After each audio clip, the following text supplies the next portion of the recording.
할렐루야. 아멘. 네, 반갑습니다. 네, 굉장히 떨리네요. 지난주 수요일이죠. 유퀴즈라는 방송 프로그램에 우리가 잘 아는 빌 게이츠가 출연하였습니다. 빌 게이츠가 출연한다는 소식에 많은 사람이 관심을 가졌고 또 그가 하는 말 한마디 한마디를 귀 기울여 담은 것을 볼 수 있었는데요. 이 빌 게이츠는 우리가 잘 알다시피 마이크로소프트의 창업자이고 그는 이 마이크로소프트를 30세에 창업하게 됩니다. 그리고 39세에 그는 백만장자가 되었죠. 이후에 18년간 그는 전 세계의 제1의 부자라는 타이틀을 늘 갖고 있었습니다. 그런 빌 게이츠가 2000년에 들었을 때 자선사업가로 또 시작하기 위해서 게이츠 재단을 설립하게 되죠. 그는 이 게이츠 재단을 설립하면서 자신이 마이크로소프트를 만들 때 모든 에너지와 재능을 쏟아부었던 것처럼 자신의 두 번째 커리어에서는 부를 사회에 환원하고 빈곤층을 위한 혁신의 힘을 쏟겠다라고 그렇게 결심을 하였습니다. 그리고 그로부터 25년이라는 시간이 지났는데요. 그는 총 1016억 달러를 지출하면서 자선 사업을 계속해서 해왔습니다. 게이츠 재단은 우리가 잘 알다시피 전 세계에서 가장 큰 자선 재단이 된 것이죠.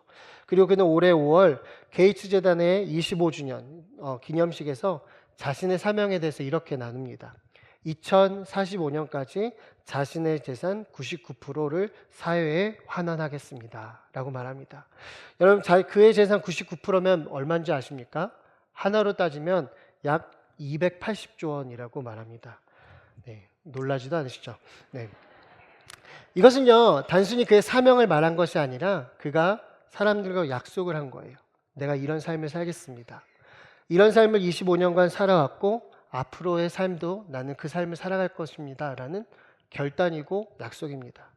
그래서 빌 게이츠는 이전에는 부의 대명사라는 수식어가 따라다녔는데 지금은 부의 대명사가 아니라 자선의 대명사라고 사람들은 말합니다. 여러분, 어떻게 그가 이러한 삶으로 변하게 되었을까요? 사람은요, 모름지기 욕심이 있기 때문에 갖고 있어도 더 갖고 싶어 합니다. 내가 이미 충분하지만 다른 사람이 갖고 있는 것을 보면은 그것을 빼앗아서 내 것으로 채우고 싶은 것이 사람의 욕심이에요. 그런데 빌 게이츠는요, 오히려 반대로 자신의 것을 내어줍니다. 충분히 내어줬는데 더 많은 것들을 내어줍니다. 여러분, 무엇이 이 빌 게이츠에게 영향을 준 것일까요? 유퀴즈를 진행하는 유재석 씨도 그에게 이런 질문을 해요. 자선활동을 어떻게 시작하게 되었습니까? 그렇게 질문합니다. 그의 대답이 참 놀랍습니다. 누구나 부모로부터 가치관이 많이 형성되잖아요. 그러면서 이렇게 얘기해요. 저희 부모님이 아주 부유하지 않았지만 기부도 하시고 봉사도 많이 하셨어요. 제가 성공하기 시작하자 어머니는 여러 종교서적에 나오는 말을 해주셨는데 주어진 것이 많을수록 그만큼의 책임과 의무가 따른다는 말이었습니다. 부를 세상에 돌려줘야 한다는 그 어머니의 말씀과 또 그 삶을 살아가신 부모님의 삶이 자신의 가치관을 만들어주게 되었고 자선활동을 하도록 격려해 주었다라고 그는 말합니다.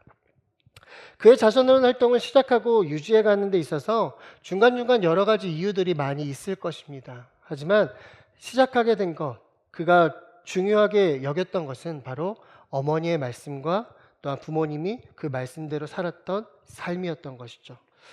이 빌 게이츠라는 한 사람 뒤에는 그의 가치관을 세워주셨던 부모님이 있었습니다. 저는 이 방송을 보면서 잠시 생각하고 질문하게 되었습니다. 두 가지 질문인데요.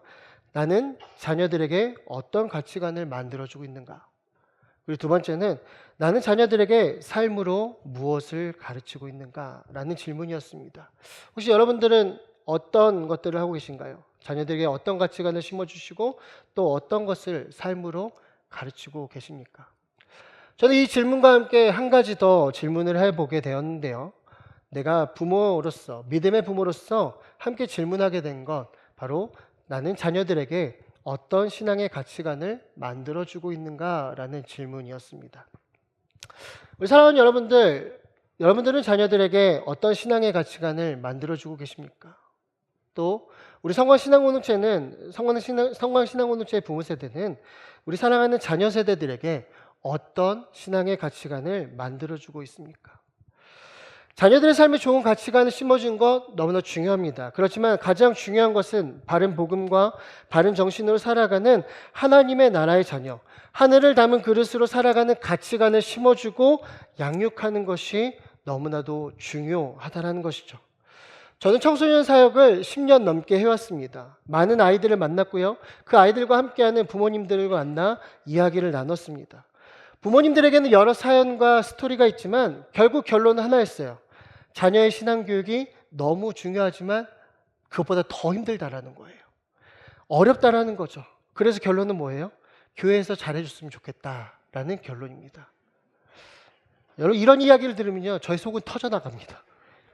제 머리도 지끈거려요. 여러분 어려워요. 힘듭니다. 또 정말 포기하고 싶을 때가 수도 없이 밀려옵니다. 그런데요, 중요한 건 부모가 내려놓으면 자녀의 신앙은 거기서 멈춰서게 된다는 것이죠. 목회데이터 연구소에서는 2024년 3월 개신교의 신앙 계승 실태라는 조사의 결과를 발표했습니다.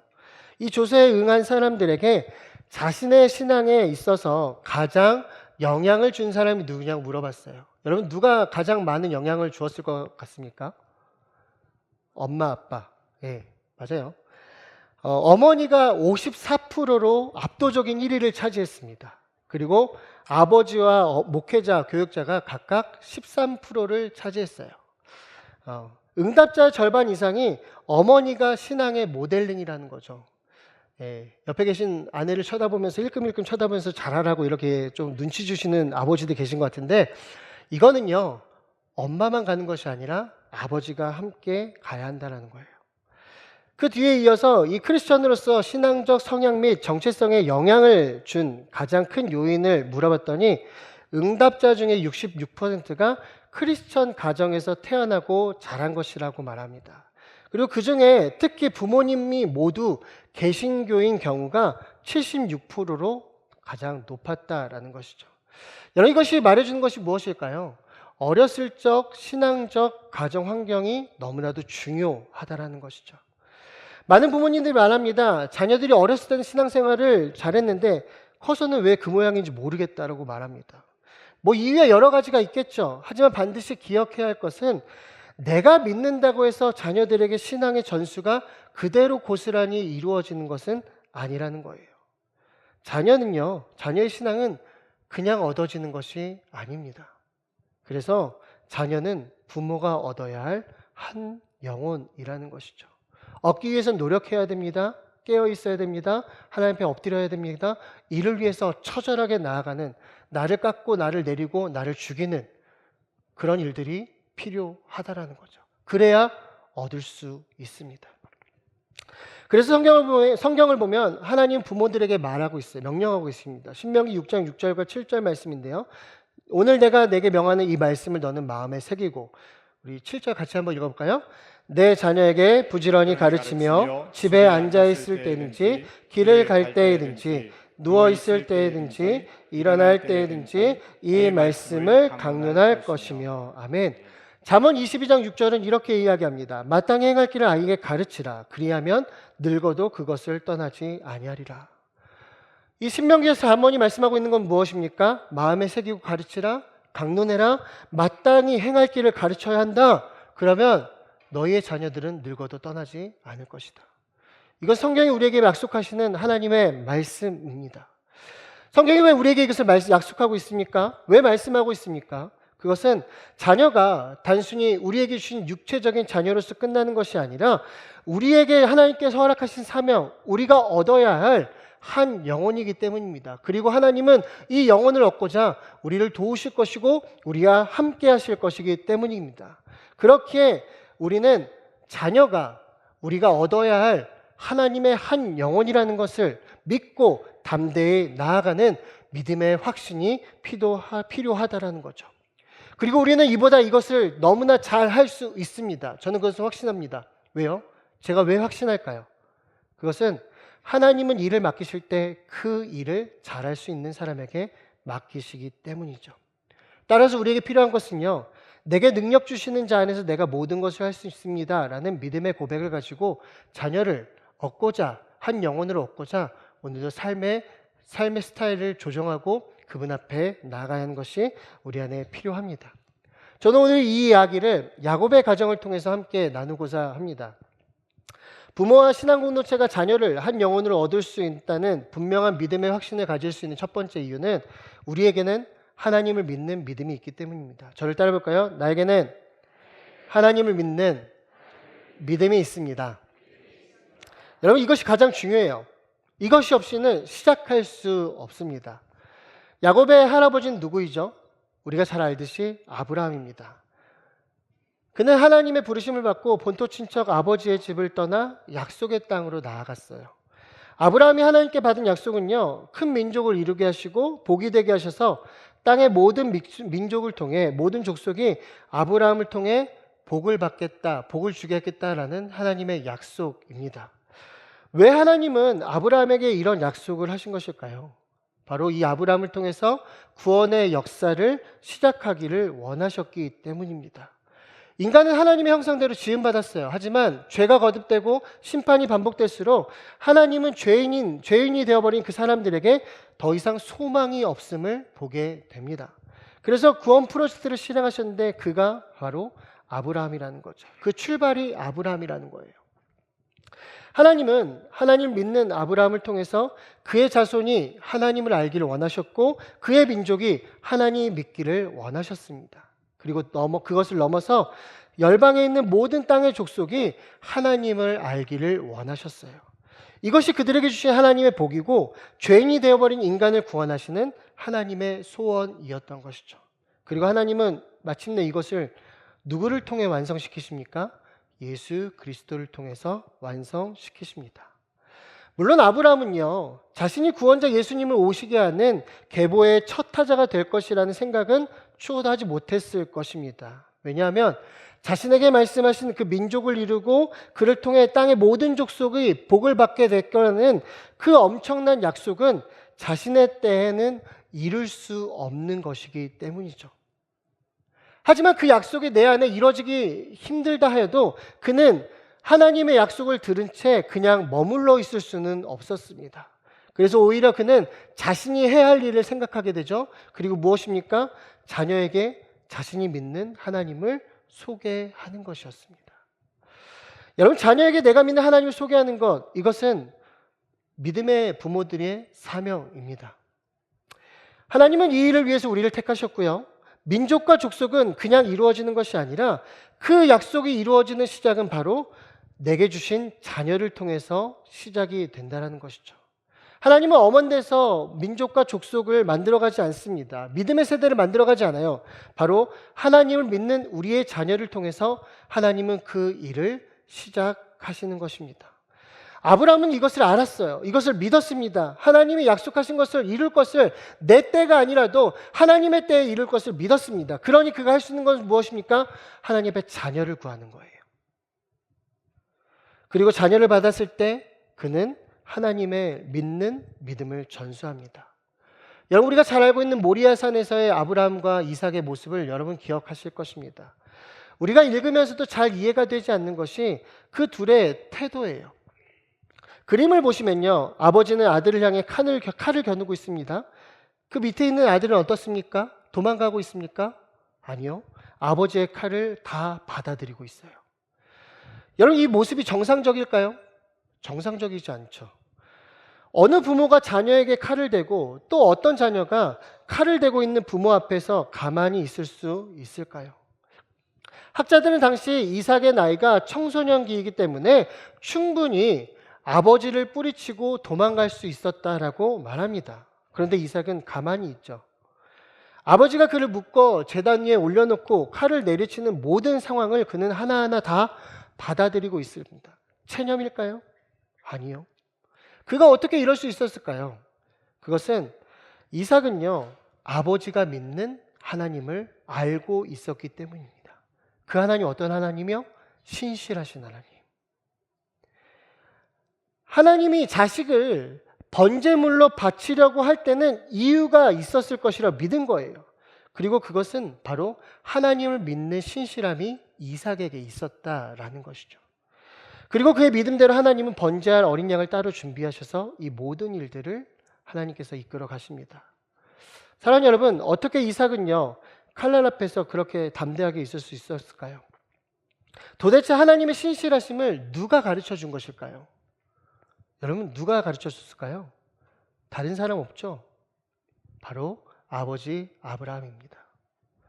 저는 이 부분을 읽으면서 아브라함을 시험하셨던 하나님의 의도에는 아브라함뿐만 아니라 이삭도 포함되어 있다는 것을 묵상하게 됩니다. 하나님은 아브라함뿐만 아니라 그의 아들 이삭에게서도 하나님을 믿는 믿음을 보신 것이죠.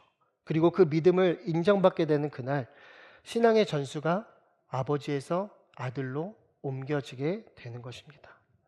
그래서 이제 아브라함의 하나님은 우리가 잘 알듯이 이삭의 하나님도 되게 되는 것이죠. 그리고 이 일은 계속해서 이어져서 아브라함의 자손은 하나님의 백성 이스라엘이라는 민족을 이루게 됩니다. 사랑하는 여러분, 부모에게서 자녀로 이어지는 그 신앙의 전수를 자녀 세대의 영적 부모인 우리는 주목해서 보아야 합니다. 하나님께서 아브라함을 택하신 데에는 그가 특별해서가 아닙니다. 단순합니다. 아브라함에게는 믿음이 있었습니다. 그게 이유의 다예요. 아브라함이 등장하기 전 성경의 기록들은 어떻습니까? 바벨탑 사건만 보아도 알 수 있죠. 창세기 11장 4절을 보아도 그들이 성읍과 탑을 건설한 이유에 대해 이렇게 이야기합니다. 탑 꼭대기를 하늘에 닿게 하여 자신들의 이름을 내고 온 지면에 흩어짐을 면하자라는 것입니다. 그들의 목적은 자신이 하나님과 같이 되는 것이었습니다. 죄악된 사람들은 하나님을 인정하지 않았고요. 오히려 그들이 하나님이 되기를 원했어요. 바로 이런 상황 속에서 하나님은 한 사람 아브라함을 주목하게 되죠. 왜 주목합니까? 다른 거 없습니다. 그에게 하나님을 믿는 믿음이 있기 때문이에요. 그리고 정말 그는 그 믿음 때문에 자신을 찾아오신 하나님을 따라 움직입니다. 창세기 12장 1절과 4절은 이렇게 말하죠. 여호와께서 아브라함에게 이르시되 너는 너의 고향과 친척과 아버지의 집을 떠나 내가 내게 보여줄 땅으로 가라. 그리고 4절은 뭐라고 이야기합니까? 아브라함이 여호와의 말씀을 뭐예요? 따라갔다라고 말합니다. 당시 사람들은요 하나님을 인정하지 않았습니다. 불신자였어요. 하나님 믿지 않았어요. 하지만 아브라함은 하나님을 믿었습니다. 그리고 그 말씀하신 하나님을 따라 움직였습니다. 그것이 끝일까요? 아니요. 자신의 믿음, 하나님을 믿는 믿음을 자신의 자녀에게 전해 주었습니다. 믿었고요. 그 다음에 하나님과 함께 동행했고요. 그리고 전하였습니다. 여러분, 그 결과가 무엇입니까? 바로 하나님이 약속대로 온 예수 그리스도, 인류의 이 땅에 예수 그리스도께서 오신 것이죠. 사랑하는 여러분, 질문합니다. 아브라함에게 있는 믿음, 아브라함에게만 있습니까?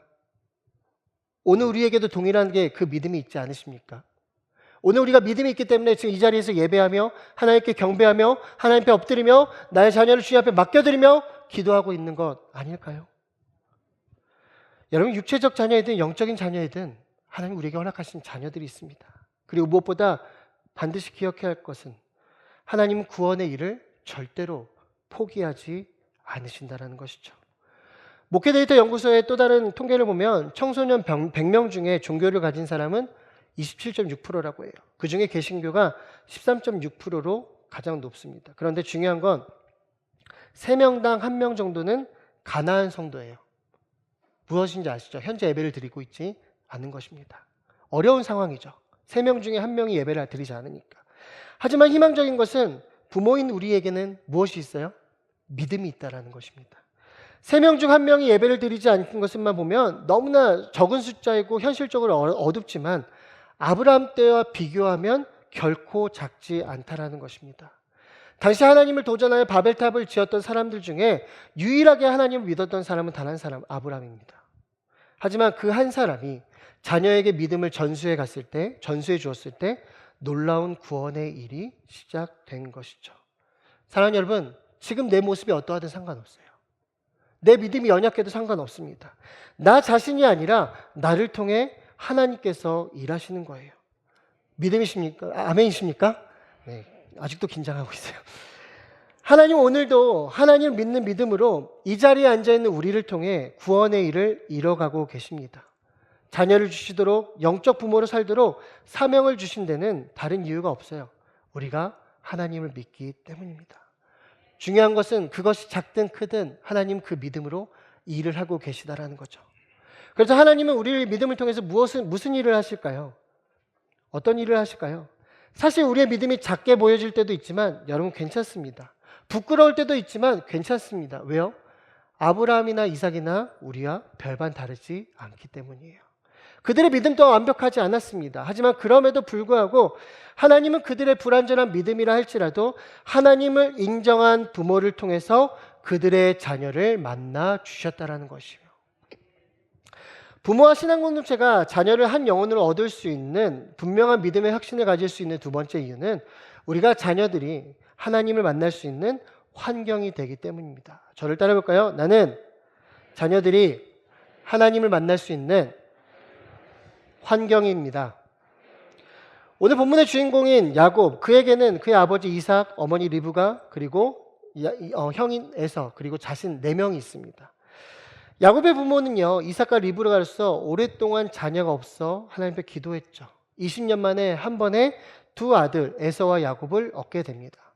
두 형제는 태중에서부터 싸우기 시작해서 이를 놓고 리브가가 기도할 때 하나님 분명히 말씀하시죠. 태중에 두 민족이 있다. 그리고 큰 자가 작은 자를 섬길 것이다 라고 말씀하십니다. 그리고 성경은 두 사람을 표현하기를 에서는 사냥꾼이므로 늘 들에 있었다고 합니다.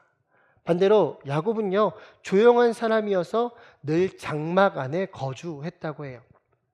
아마도 야곱은 집에 머무는 시간이 많이 있었을 것입니다.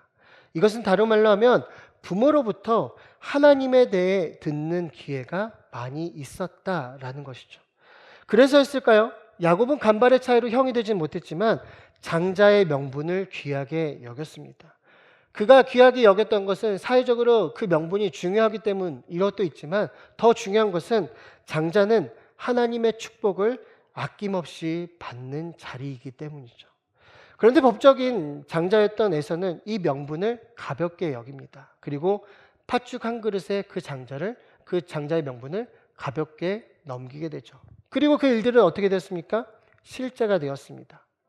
시간이 흘러 아버지 이삭이 맏아들에게 축복을 하려고 에서를 찾았을 때 어머니 리브가가 야곱을 불러서 형 대신 축복을 받게 합니다.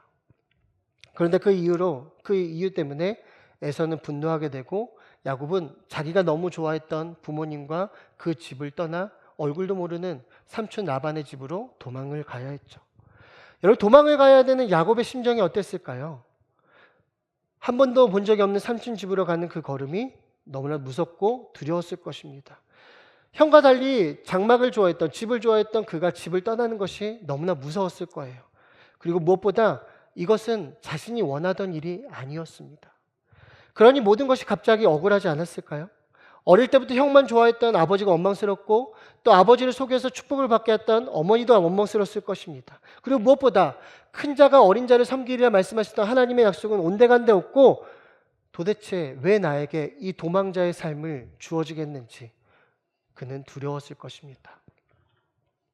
게다가 정신없이 달려오느라 극도로 피곤해진 몸으로 딱딱한 돌을 베개 삼아 누워있을 때 그의 눈에는 하염없이 눈물이 흘렀을 것입니다. 그렇게 잠이 드는 야곱은 꿈에서 하나님을 만나죠.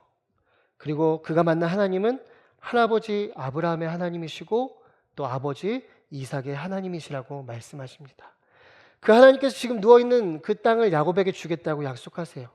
한 번도 본 적이 없는 그런 삼촌 집으로 가는 그때 두려움이 있었지만 그 하나님의 말씀은, 하나님의 약속은 자신에게 힘이 되어집니다. 자신을 통해 땅의 모든 족속이 복을 받게 하신다는 그 구원의 일을 야곱에게도 주시겠다고 약속하십니다. 그리고 무엇보다 이 약속을 이루기까지 내가 널 떠나지 않을 것이다. 여러분, 이것이 무엇을 말해주고 있습니까? 야곱은요, 지금 할아버지와 아버지를 통해서 듣기만 했던 그 하나님을 자신의 삶에서 직접 경험하고 있는 것이죠. 그가 이 꿈에서 깨어나자 16절에 이렇게 말합니다. 우리 함께 읽어볼까요? 시작.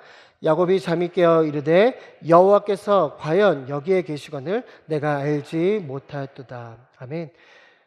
어려서부터 들었던 하나님의 이야기, 그분은 이야기 속에서 존재하는 것이 아니라 지금도 살아 역사하셔서 나와 함께 계시다는 것을 야곱이 경험하게 되는 것이죠. 그리고 이때부터 하나님은 야곱의 하나님이 되신 것입니다. 여러분, 중요한 것은요, 성경을 보시면 야곱이 하나님을 만난 그 순간부터 성경은요, 그의 이야기가 중심이 되어 하나님의 살아계심, 하나님의 역사하심, 하나님의 일하심을 보게 됩니다. 여러분, 여기서 한 가지 질문이 생기게 되죠.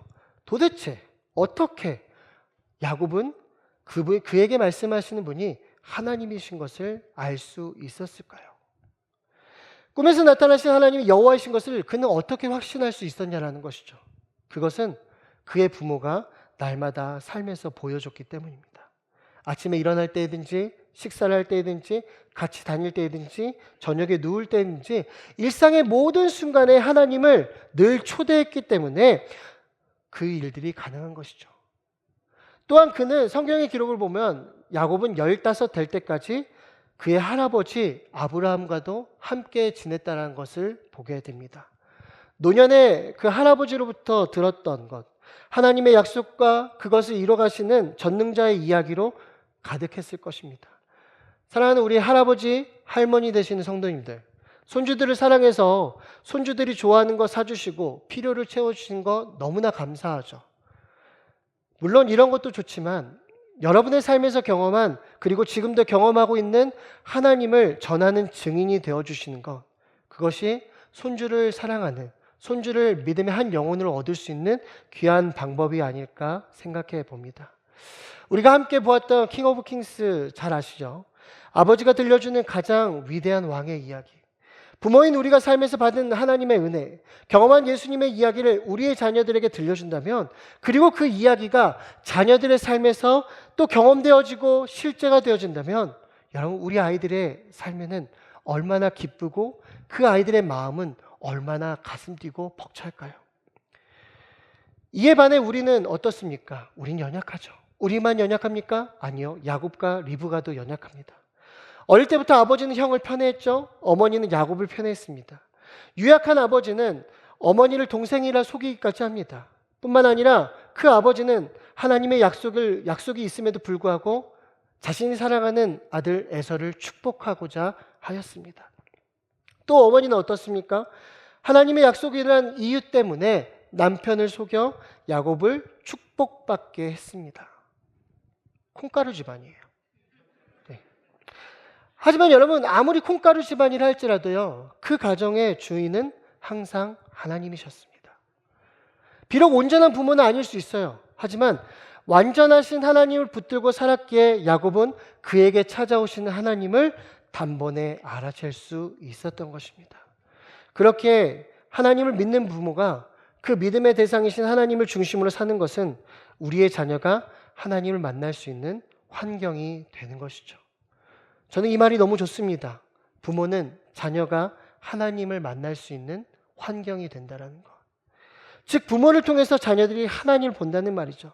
부모인 우리가 하나님을 만나는 환경이 되어 자녀들이 하나님을 만나게 될 것이라는 것입니다. 그리고 우리의 지금 자녀들이 장성하여 자신들의 자녀들에게 하나님을 만나게 하는 더 아름답고 복된 환경이 될 것일 줄 믿습니다. 그 일의 시작이 바로 지금 우리에게서 시작되어야 하는 것이에요. 이것을 믿고 나아가며 날마다 믿음으로서는 우리 사랑하는 성도님들 되시길 주님으로 축원해 드립니다. 그렇기 때문에 혹시 믿음에서 멀어진 자녀로 염려하고 있는 분들이 계시다면 이제 그 염려를 기대로 바꾸시기를 부탁을 드립니다. 믿음의 부모가 있는 한 그들은 하나님을 만나게 될 것입니다. 그리고 자신의 하나님을 고백하며 살아가는 믿음의 주인공이 될 거예요.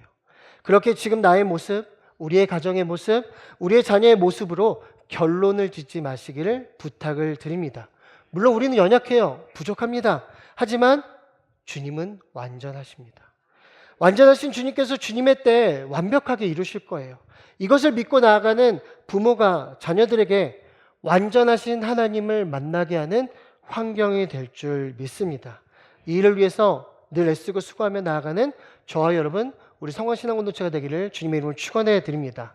마지막으로 부모와 신앙공동체가 자녀를 한 영혼을 얻을 수 있다는 분명한 믿음의 확신을 가질 수 있는 세 번째 이유는 우리에게는 자녀를 축복하는 권세가 있기 때문입니다. 한번 따라해 볼까요? 나에게는 자녀를 축복하는 권세가 있습니다. 고 이어령 교수님의 마지막 수업이라는 책을 보면요, 죽음을 앞둔 이어령 교수님이 매주 화요일에 만나 제자를 만나서 삶과 죽음에 대한 대화를 그 책에서는 나누고 있습니다.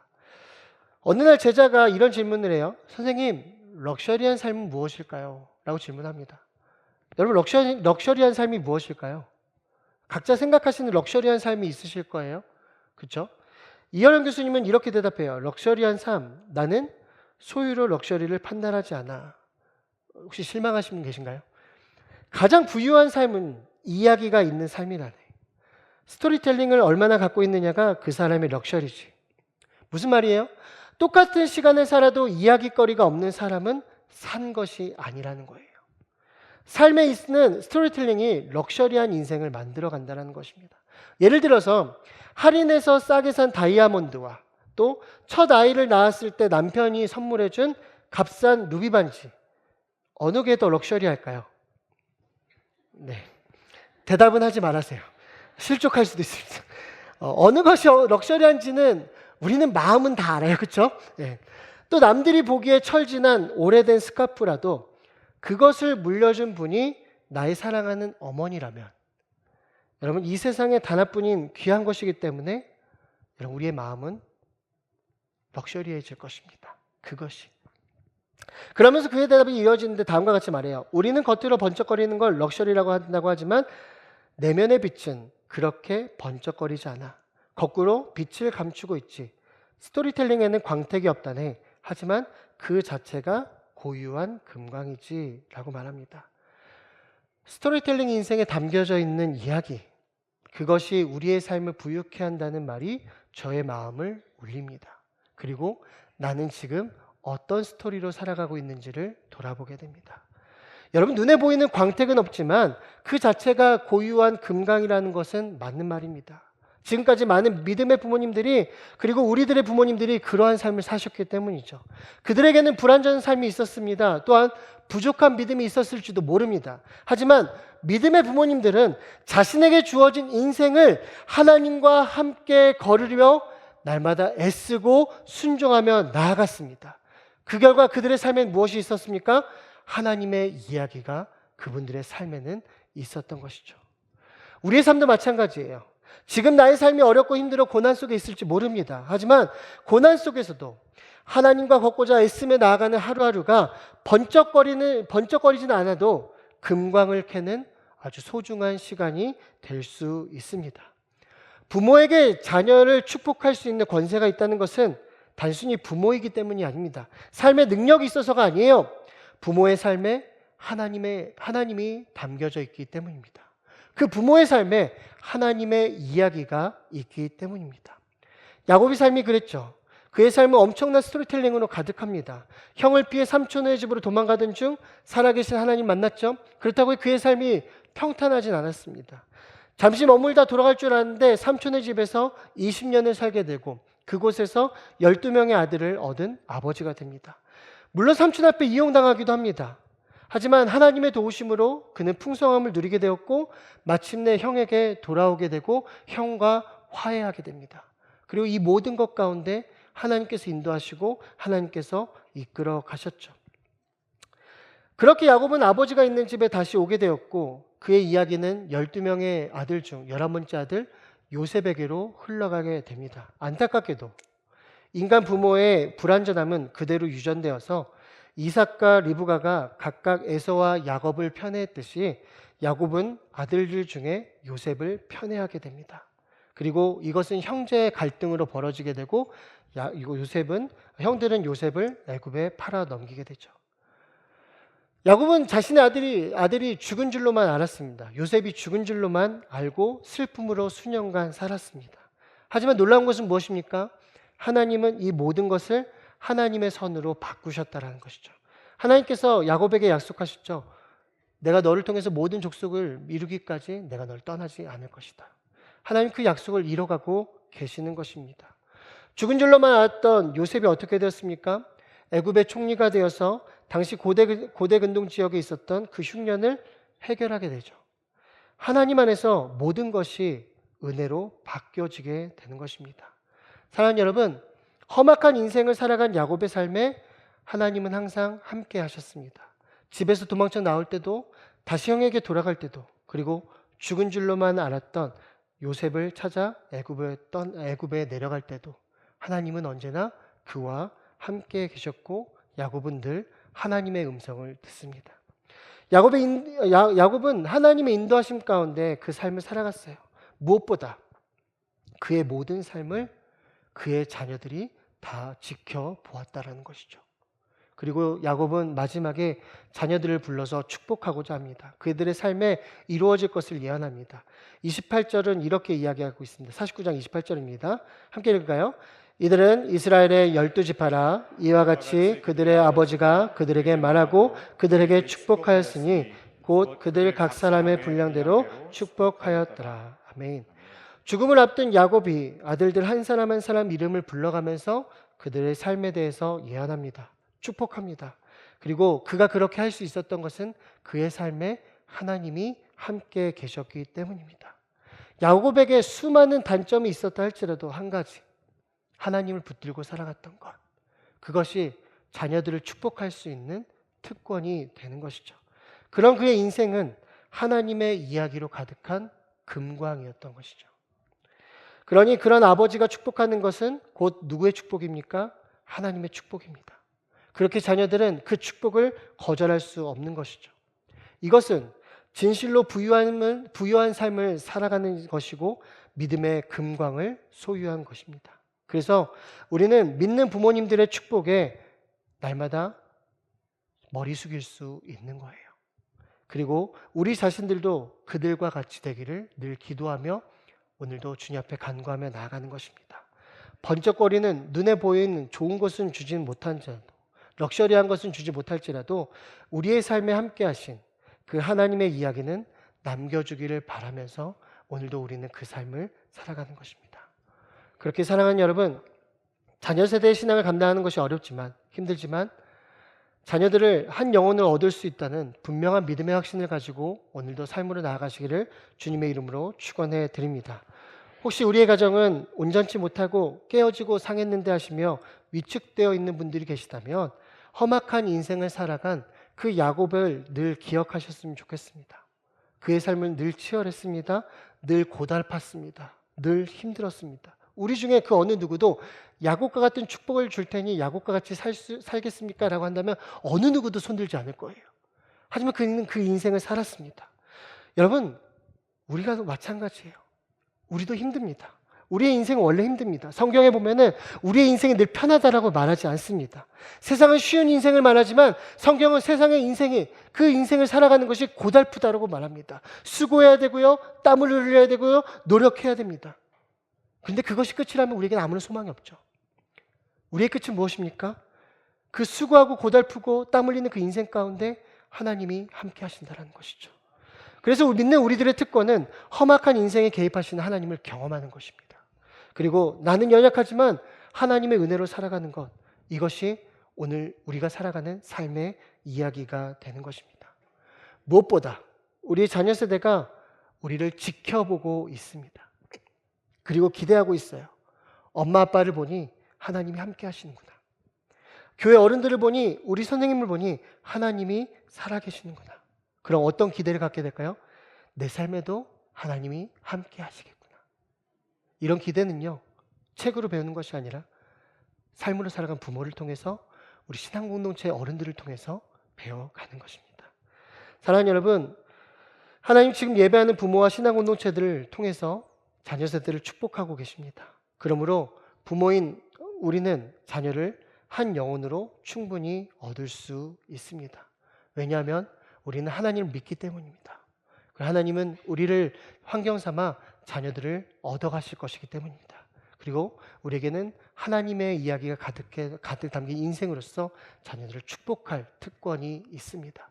이것을 늘 기억하며 우리 자녀들을 우리가 얻어야 할 한 영혼으로 품고 날마다 그 영혼을 캐내기 위해서 수고하시고 애쓰시고 땀 흘리며 나아가시길 주님의 이름 부탁을 드립니다. 그 가운데 하나님이 함께 하십니다.